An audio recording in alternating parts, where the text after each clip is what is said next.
Natupad na ang hangad ni Senator Marcoleta. Yung mga magna, kinabahan na. Thank you, Mr. President. Mr. President, at this juncture and with the permission of the body, pursuant to Rule 10, Section 13, in relation to Section 18 of the Rules of the Senate, I move that we proceed to the organization of various standing committees of the Senate through the election of their respective chairpersons. I so move, Mr. President. Any objection? Hearing none, motion is approved. Mr. President, I move that we elect Senator Rodante Marcoleta as chairperson of the Committee on Accountability of Public Officers and Investigations. So move, Mr. President. Any objection? Hearing none, Senator Marcoleta is so elected.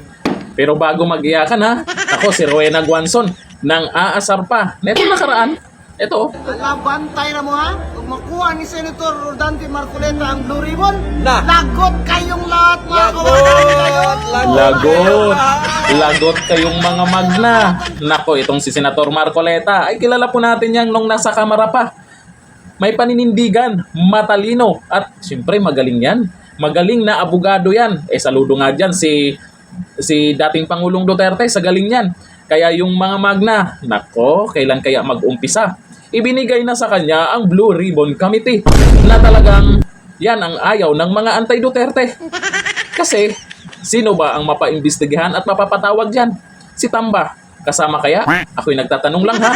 Ito ang sabi po ni Bricks Allen Ramos. Very excited here. Pakiuna si Tamba. Ako, gustong-gusto talaga nilang unahin si Tamba.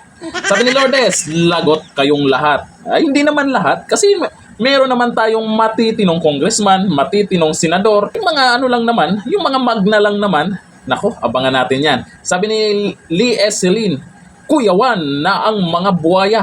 Nako, saan pa maraming buhaya? No? Alam niyo siguro kung saan maraming buhaya. Ang dami nila. Dapat isa-isahin na. Sabi ni Love, ni Atan, kinakabahan na ang mga buhaya. Malamang. Kasi talagang mayroong ipapatawag dyan.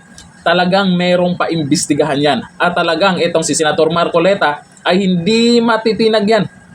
Talagang paninindigan niya kung ano dapat yung malaman ng taong bayan. Magkabistuhan. At ang tanong dito, sino ba talaga ang uunahin niya? Ay maganda. Yung ulo na. Ano naman mapigilan kasi ang dami na pong mga hinahanap po ngayon na bilyon-bilyon kung saan napunta. Di ba? Yung sa flood control project, paimbestigahan kaya niya? Di ba? Sino kaya ang bilyon ang nakuha? Sino kaya ang nakinabang doon sa flood control project na kung saan ay inamin na ni Pangulong Bongbong Marcos na palpak talaga, ilang bilyon ba naman yan ang pinag-usapan? At marami pang dapat paimbestigahan itong si Senator Marcoleta. Maraming aabangan at maraming kinabahan. Yung mga anti-Duterte dyan, nako, puro reklamo na lang. Baka naman isa din kayo sa ipatawag dyan. Kaya kayo'y kinabahan. Bandang huli, walang iyakan. Congrats kay Senator Marcoleta.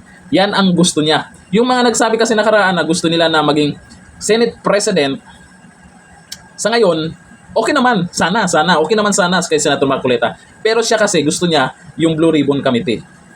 Siguro, ay itong si Senator Marcoleta, kaya gusto niyang maging chairman dyan, nung una pa lang, ay meron talaga siyang plano na paimbestigahan.